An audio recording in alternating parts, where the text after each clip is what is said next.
Keith Anderson here for Chicago Drum Circle, and welcome to the first Chicago Drum Circle Top Pro Series interviews. Today we're here with drummer Hannah Ford, and who's quickly becoming one of the most versatile young drummer clinicians around the country, and affectionately called Chicago her home. Hannah, your career has really taken off in the past couple of years, and you seem to be everywhere lately. With the Peace, Love, and Drum Clinic Multimedia Tour, performing with Bellevue Suite, Broadway in Chicago. You're one of the judges for the Hit Like a Girl cover contest and a faculty member of the COSA 17 International Percussion Workshop, Drum Camp, and Festival, and all while performing and recording with some of today's finest musicians. Tell us what's going on with Hannah today and what's next for your career. You know, I'm just really excited to be in a new environment, a new scene out in Atlanta, because we're having a lot of fun getting plugged in, and just joined a ministry out there, and so I'm playing for the praise and worship team, and I'm working with the youth ministry, and I auditioned for a pop rock artist that is looking for a band, so I can't really reveal too much information because we're still waiting to get all that taken care of. Hannah, what's your favorite kit setup today? I would have to say, as far as setup goes, this is my favorite setup. Just 3 rack toms, 2 floor toms, 1 bass drum with a double bass pedal, and then the snare drum, and sometimes I have an auxiliary snare off to my right, like beside my hi-hat as well.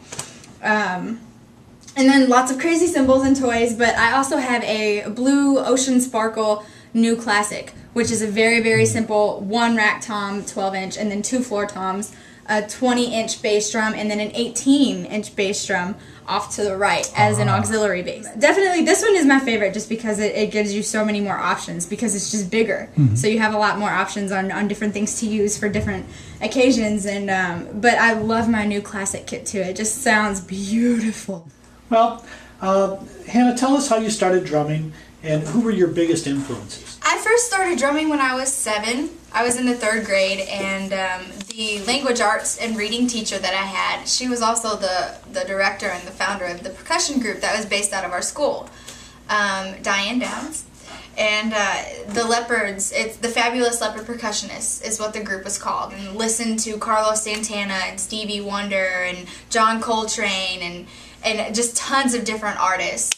From jazz to rock to pop to Latin. We learned the melodies, the lead parts, the harmonies, the backgrounds, the drum set parts, the hand percussion parts, everything by ear. When I moved to Chicago when I was 12 is when it really got serious, because I joined a band with my dad, and we were in a cool blues band, and I was, like 12, gigging in bars. Yeah, I was playing the blues with a bunch of old guys, and so it was a lot of fun, and that's when it really turned from little kid to little kid that's like making something out of it.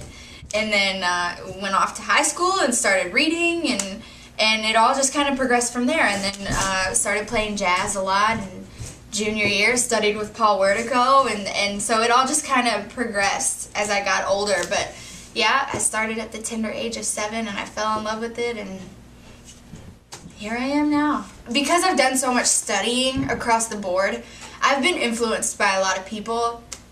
I guess if I were to tell you, who you would probably hear out of me the most in my playing, it'd probably be John Bonham, because he was the first guy that I really dug into. As I got older and started listening more jazz, obviously Buddy Rich, Louis Bellson, Papa Joe Jones, Art Blakey, all those guys, and Paul Wertico, and Ruben Alvarez, and Ndugu Chancellor, and the list goes on. And now I'm like, right now I'm in like a gospel chop phase, so I'm listening to Calvin Rogers and Tony Royster Jr. and Aaron Spears is crazy. So, but I tell people all the time, because I've studied so much, even if I'm playing rock, you'll hear my jazz influence, and when I'm playing jazz, you'll hear my Latin and my rock influence. It all comes together.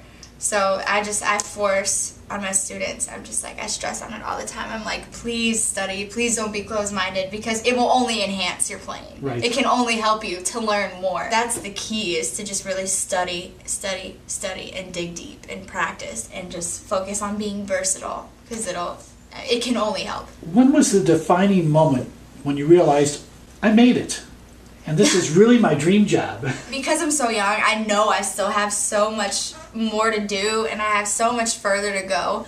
So I don't know if I've actually hit that I made it moment yet, which I'm really excited about because I can't wait until I do hit that I made it moment. But as far as like, you know, becoming a professional, something that really, and it happens each year as more and more, you know, as my publicity and just as I grow as a musician and a professional, it happens more and more each year, going to like NAMM and PASIC, when people just walk up to me and tell me that they love my work or they love my playing and they're big fans. Like each year more and more people do that, and those are the real eye-openers to me. It's like, oh wow, what I'm doing really is getting out there, and it really is, you know, affecting people and influencing people and inspiring people. And that's when, you know, the oh my gosh, I'm doing this, it's working, like, Sure. Dad, everything we worked for is happening, it's going. So those are really the key moments. Hannah, I want to thank you so much for taking some time today to speak with us and Chicago Drum Circle, and look forward to hearing your new tracks from your band and solo projects. And don't forget to catch one of Hannah's live performances. Yay, thank you.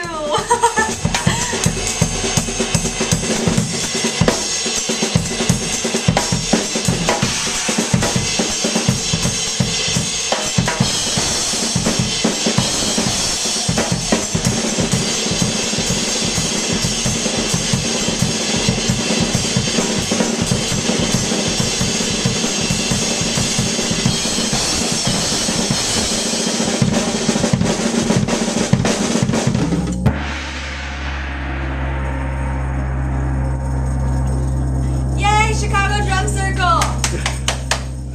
It's gonna blow up. It's gonna be huge.